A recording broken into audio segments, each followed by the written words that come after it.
You just won $50 million. And sure, you could buy a yacht, but a yacht doesn't pay you.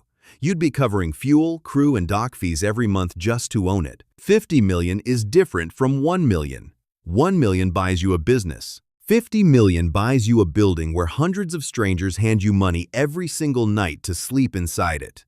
A hotel. And on paper it looks unbeatable. People will always need a bed in a city that isn't theirs. But here's what nobody tells you before you start.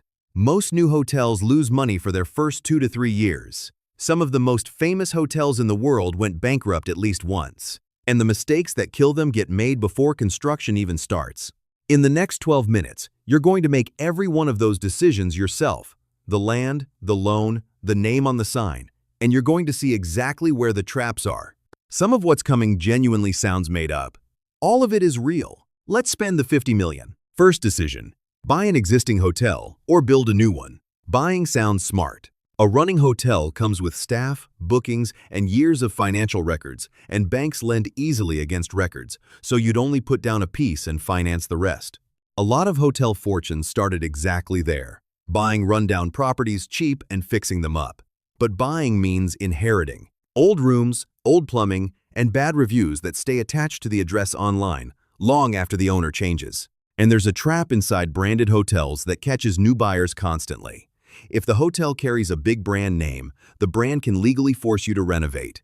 It's called a property improvement plan. They hand you a list, new carpet, new lobby, new furniture in every room, and that list can cost $10 to $20 million. People think they bought a bargain, and then the letter shows up. So no, we're building new. Everything modern, everything ours. But before you buy any land, you have to answer the only question that matters. Who exactly is sleeping in this hotel? Not travelers. Be specific. Business people on weeknights? Families in the summer? Airport layovers? Because here's the first thing to understand about this industry. A hotel can't create demand. It can only capture demand that already exists in that spot. Build a beautiful hotel where nobody needs a room, and you built an expensive empty building. So you do what every real developer does before anything else. You pay for a feasibility study. Analysts pull the numbers on every hotel in the area. Occupancy, rates, what's under construction nearby, and tell you if there's room for you. Costs about 30 grand. And here's something most people never learn. Those numbers exist because hotels report their earnings to a shared data service, and in exchange, they get to see everyone else's. Your competitors know roughly how your hotel is doing every single week, and you know theirs.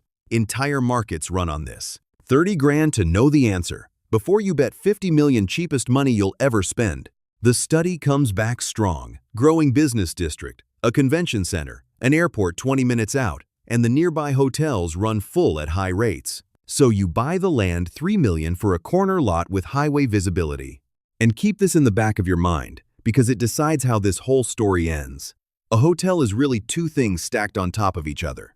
A business and the real estate under it. The business can have a rough year. The land underneath almost never stops climbing.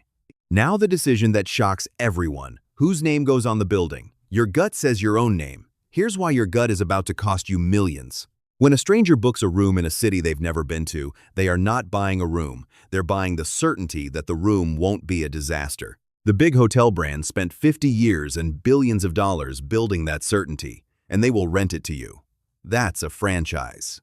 You pay them roughly 10% of your room revenue, and you get their name, their booking system, and the thing that actually matters, their loyalty program, with millions of members who only book where their points count. The day you open, you're already the default hotel for every one of them in your city. And now the part that sounds fake. If your location is good enough, the brand pays you. It's called key money brands, literally hand developers millions of dollars up front to win the right to put their flag on a good corner, because they're all fighting each other for locations. You came in thinking you'd pay for a name. Turns out the name might pay for you. And one more reason this decision isn't really optional: the bank. A hotel this size costs more than your 50 million, so you're borrowing tens of millions on top. And banks almost never fund a no-name hotel from a first-time owner. Put a major flag on the project and the same loan gets approved. That sign out front isn't decoration, it's collateral. Here's the twist most people never learn, and it changes how you see the entire industry. The big hotel companies barely own any hotels. The famous ones, the names everyone knows, own almost none of their buildings. People like you own the buildings. The brands just collect their percentage from thousands of owners while carrying almost none of the risk. They turned hotels into a business where they win whether you do or not. Now, you know which side of that deal you'd rather be on someday. First, you have to build yours. Construction. The industry measures everything in cost per key, one room. A solid upscale hotel runs $200,000 to $300,000 per key, all in.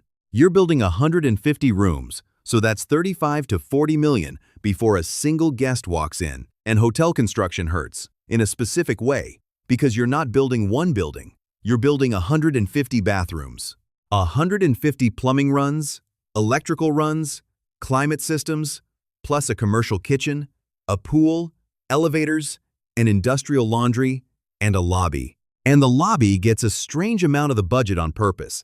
It's the only room every guest walks through, so it's where the entire first impression happens. Even the smell in there is engineered. The big chains pump a signature scent into the lobby because smell locks into memory more than anything a guest sees. You've walked into a hotel and thought, this place is nice, before you saw anything. That was the plan working. 2 years of construction, permits, inspections, a steel price jump that eats $1 million you didn't plan on. Every hotel project goes over, which is exactly why you kept a cushion in reserve instead of spending the whole 50. The developers who spend it all are the ones whose buildings get finished by somebody else. A few months before opening, you hire around 80 people front desk, housekeeping, kitchen, maintenance, valet, security because a hotel never closes. Not on Christmas, not at 4 in the morning, never. And of those 80 hires, one decides your fate, the general manager. A great GM runs the property, so it doesn't need you. A bad one can quietly sink a $40 million building with slow service and low standards. And you won't see it in the numbers until the review's already turned. Take months on this hire. It's the only one that isn't replaceable. Doors open. Now the money. And to understand hotel money, you have to understand the one fact the whole business is built on. A hotel room is the most perishable product on earth. If a room sits empty tonight, that sale didn't get delayed. It's gone forever. You can't store tonight and sell it tomorrow. Every midnight, every empty room turns into money that will never exist. A cafe that has a slow day sells those beans tomorrow. You don't get it tomorrow. Once that clicks, everything weird about hotels suddenly makes sense. It's why the same room costs a different price every night. Software watches demand in real time and reprices constantly. $90 on a dead Tuesday isn't desperation. It's $90 instead of the zero that room becomes at midnight. Triple rate during a convention isn't greed. It's the same math running the other direction. It's also why hotels deliberately sell more rooms than they have. That's not a mistake. No-shows are so statistically predictable that overbooking a few rooms makes more money than it ever costs. And on the rare night everyone actually shows up, the hotel pays to move a guest down the street. They ran the numbers.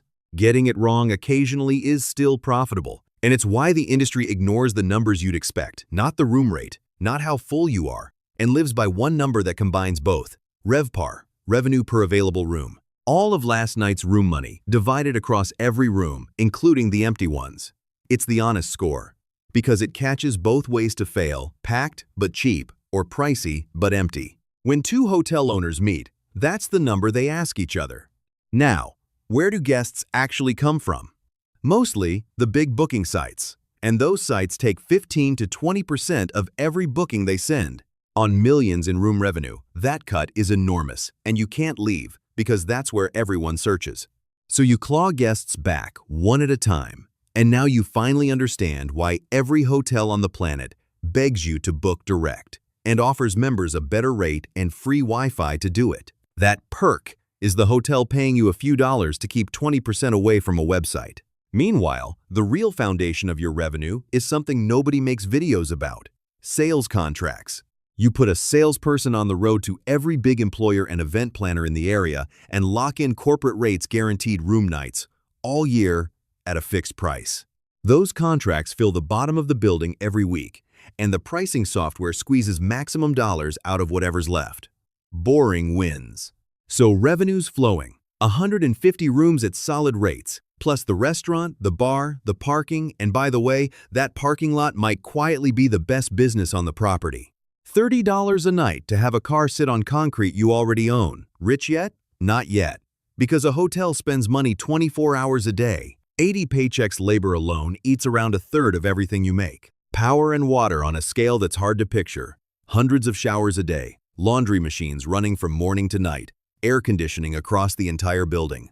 The brand takes its 10%. The booking sites take their cut. Property taxes on a $40 million building. And every occupied room costs you real money just to reset cleaning. Fresh linens, the little bottles. After all of it, a well-run hotel keeps maybe 25 to 35 cents of each dollar before the loan payment, and less after. Good margins, just surrounded on every side. And here's the part that separates hotels from nearly every other business, the ramp. A new hotel doesn't open full. Nobody's heard of it. There are no reviews, the corporate contracts are half-signed. Year one, you might run 50% occupancy, and 50% usually means losing money, because the 80 paychecks and the loan payment don't care how many rooms you filled. It takes most new hotels 2 to 3 years to stabilize, and you have to survive every month in between with cash. This is the graveyard. The hotels that fail were mostly fine hotels. They just ran out of money during the ramp, and the next buyer picked up a finished building at a discount and collected everything the first owner built. You are not going to be the first owner in that story. You kept reserves for exactly this. And while the rooms fill slowly, one part of your hotel makes money from day one: the ballroom, weddings, conferences, corporate events. Event space is a different sport. The same room sells over and over. Catering margins beat room margins by a mile. And here's the piece most people never connect. A 200-person wedding doesn't just rent your ballroom. It books 40 of your rooms, fills your restaurant, and packs your bar one contract. Money in every corner of the building at once. That's why hotel sales teams fight so hard for weddings. One signature can carry a slow month. 3 years in, it comes together. Strong reviews, locked contracts, loyalty members booking without comparing. 70+% occupancy at rates you couldn't have charged on opening day. The hotel clears real profit every month. And now remember the two things stacked on top of each other? Here's the ending that changes everything. A stabilized hotel isn't valued like a house. It's valued as a multiple of its yearly profit. So every point of occupancy you gained, every contract you signed, every review you earned wasn't just monthly income. It was multiplying the sale price of the entire building the whole time. The property that cost you around $40 million to build, now full and proven, buyers will pay $60 to $70 million for it, because the dangerous years are already behind it, and you're the one who survived them. That's the real game. You weren't collecting room nights. You were building proof that this corner prints money, and proof is what buyers pay the big number for. Keep it, and it pays you for decades. Sell it, and you win in a single afternoon. Either way, you're the one holding the pen. That's what the $50 million actually bought.